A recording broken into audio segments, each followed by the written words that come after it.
O que é a oração? A oração é voltar o nosso coração a Deus. Se isso for verdade, então toda a nossa vida pode e deve ser uma oração. Quer dizer, direcionar o nosso coração a Deus.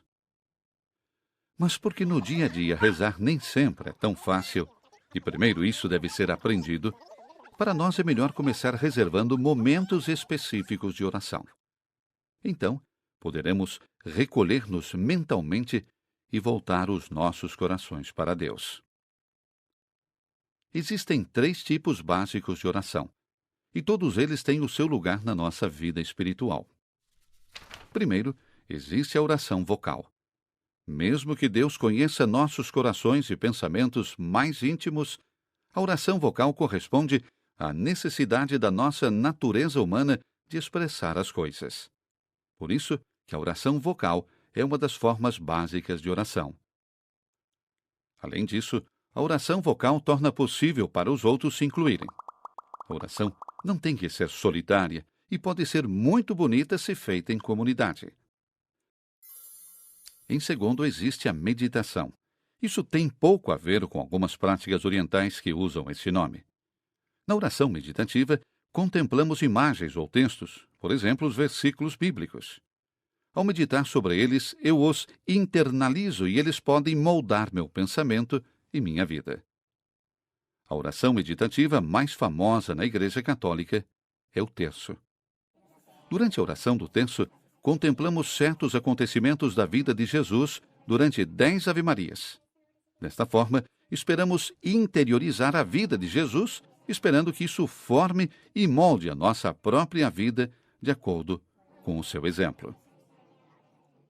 Por isso, o terço pode dar muitos frutos em nossas vidas.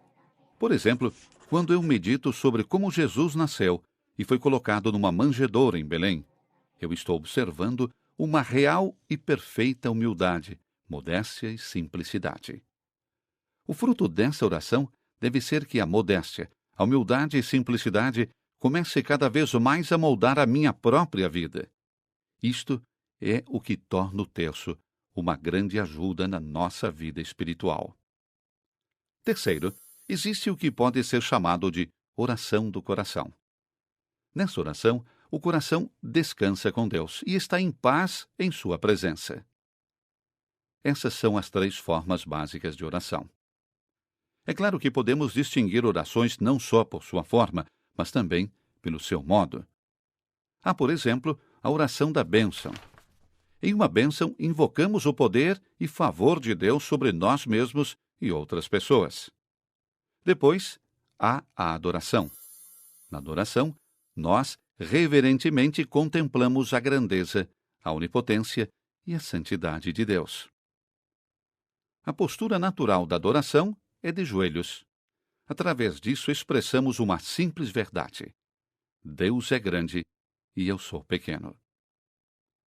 Uma forma especial de adoração é a adoração eucarística. Adoramos a Cristo presente na Eucaristia sob a aparência de pão e vinho. Fora da missa, a adoração eucarística acontece quando o corpo de Cristo é colocado em um ostensório para que todos o possam ver e reverenciar. Depois, há a oração de súplica. Nessas orações, nos voltamos para Deus, pedindo o que nós desejamos. Certamente, Deus conhece os desejos do nosso coração, mesmo sem a gente pedir. Mas a oração de súplica reconhece a Deus como a fonte de tudo o que é bom. Aliás, essa ideia também é motivo para um outro tipo de oração, a oração de ação de graças. A oração de ação de graças tem um efeito muito libertador. Na ação de graças, eu não me entendo como quem tem direito a tudo, mas como alguém a quem foi dado grandes coisas. E isso não só me torna grato, mas também me faz feliz. A oração de intercessão é uma forma especial de oração de súplica. Com orações de intercessão, rezamos a Deus em nome de outros. Isso mostra a solidariedade de toda a família humana e segue o exemplo de Cristo, colocando a nossa vida a serviço dos outros. Por fim, O louvor é mais uma forma de oração. Aqui damos graças a Deus pelo seu próprio bem, e não porque ele fez algo por nós, mas porque ele é. Nós nos unimos com o louvor celeste dos anjos e dos santos. Até aqui é só isso. É claro que muito mais poderia ser dito, mas como sempre, é melhor falar com Deus do que apenas falar sobre Deus. E assim, também é com oração.